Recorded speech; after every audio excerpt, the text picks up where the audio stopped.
रोग परवडला औषध नको. रोगापेक्षा औषध थोडे अधिकच जालिम ठरले, थोडे अधिकच अपायकारक नुकसानकारक ठरले आणि मग नवीन रोगच त्या औषधामधून निर्माण झाले आणि नवीन रोगावर मग औषध शोधत फिरावे लागले. असा अनुभव काही वेळा येऊ शकतो काय? अगस्ती ऋषी यांची समुद्र प्राशनाची कथा कदाचित या प्रकारामध्ये तर मोडत नाही ना. अगस्ती ऋषींची समुद्र प्राशनाची कथा ही दोन प्रकारे सांगण्यात येते. त्यातील एक कथा मी या ठिकाणी निवेदन करीत आहे. अगस्ती ऋषी आणि टिटहरी हा पक्षी यांच्या संबंधीची ही कथा आहे.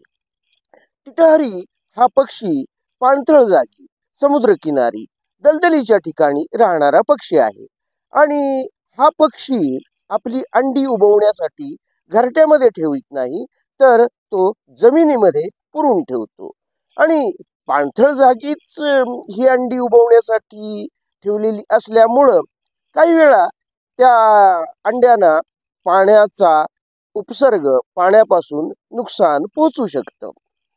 हा पक्षी, या कथेमधील टिटहरी हा पक्षी समुद्रकिनारी राहणारा, वास्तव्य करणारा पक्षी आहे आणि त्यानं आपली अंडी समुद्रकिनारीच उबवण्यासाठी पुरून ठेवलेली आहेत. आणि मग समुद्राच्या लाटांनी ही अंडी समुद्रामध्ये वाहून जातात. ती वाहून गेल्यानंतर पक्षाला साहजिकच दुःख होतं आणि पक्षी आक्रंदन करू लागतो, पक्षी दुःख व्यक्त करू लागतो आणि या पक्षाच्या करुणामय अशा आक्रंदनानं व्यथित झालेले, दुःखी झालेले अगस्ती ऋषी त्यांना या पक्षाची दया येते आणि या पक्षावर काही उपकार करावेत किंवा त्याचं दुःख दूर करावं म्हणून ते समुद्राला विनंती करतात की समुद्रानं या पक्षाची अंडी परत करून टाकावीत. पण समुद्र घमेंडी आहे. तो काही अगस्ती ऋषींच्या विनंतीकडं अगदी तो अगस्ती ऋषींच्या विनंतीला मान देत नाही आणि मग पक्षाला अंडी परत मिळत नाही. मग अगस्ती ऋषींना समुद्राचा क्रोध येतो आणि ते केवळ एका घोटामध्येच समुद्राचं पाणी पिऊन टाकतात आणि पक्षाची अंडी परत पक्षाला देतात. पण यामुळं होतं काय, तर सगळ्या सृष्टीचंच संतुलन बिघडून जातं. ज्यावेळी एका घोटामध्येच अगस्ती ऋषींनी सगळ्या समुद्राचं प्राशन केलेलं आहे, त्यावेळी समुद्रामध्ये राहणारे असंख्य जीव, लाखो करोडो जलचर जीव, या जीवांचं काय झालं? केवळ एका पक्षाची अंडी त्याला परत मिळावीत म्हणून संपूर्ण सृष्टीचंच संतुलन नाहीसं करणं हे कितपत योग्य म्हणावं लागेल. म्हणजे समुद्र घमेंडी आहे आणि त्याची घमेंड उतरवण्यासाठी माझ्या शक्तीचं, म्हणजे असं अगस्ती ऋषींच्या शक्तीचं प्रदर्शन करणं, म्हणजे तुझ्या घमेंडीला दूर करण्यासाठी माझी घमेंड मी वापरणं, माझी अशा प्रकारे शक्ती तुला दाखवून देणं, हे अगस्ती ऋषींना शोभून दिसलं असं म्हणता येईल काय? ऋषीमुनी हे तारतम्य बुद्धीचे, तपस्वी, ज्ञानी अशा प्रकारचे असतात असं आपण समजतो. मग या ठिकाणी अगस्ती ऋषींनी अगदी तारतम्य बुद्धीनच विचार केला असं म्हणता येऊ शकेल का? कारण केवळ एका पक्षाची अंडी परत मिळवून देण्यासाठी त्यांनी संपूर्ण सृष्टीचं संतुलन नाहीसं केलेलं होतं.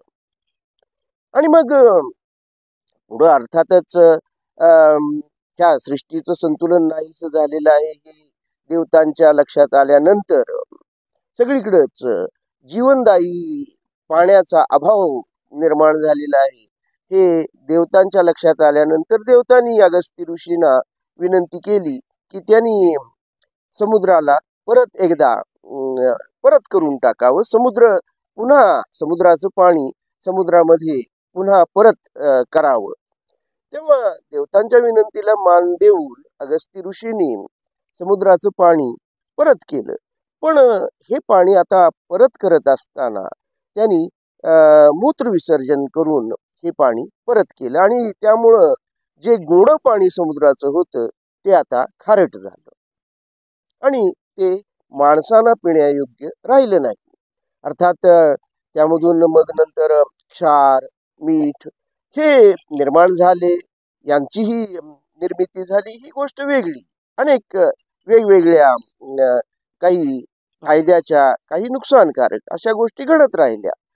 पण हा थोडासा आतताईपणाच आहे, अतिरेकीपणा आहे, असंही म्हणता येत नाही का? आणि या एकूणच कथेमध्ये कुठंतरी काहीतरी चुकतं आहे.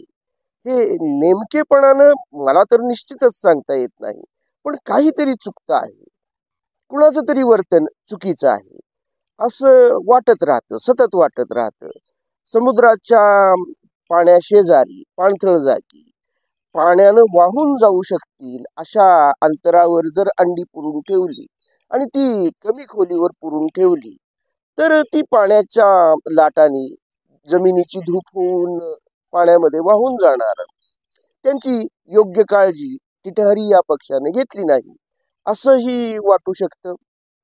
आणि केवळ एका पक्षासाठी संपूर्ण सृष्टीला अशा प्रकारे अम, सृष्टीचं नुकसान करणं किंवा तिचं संतुलन नाहीसं करणं हे तरी योग्य आहे का? आणि इथं घमेंड नेमकी कुणाची आहे, समुद्राची की अगस्ती ऋषींची?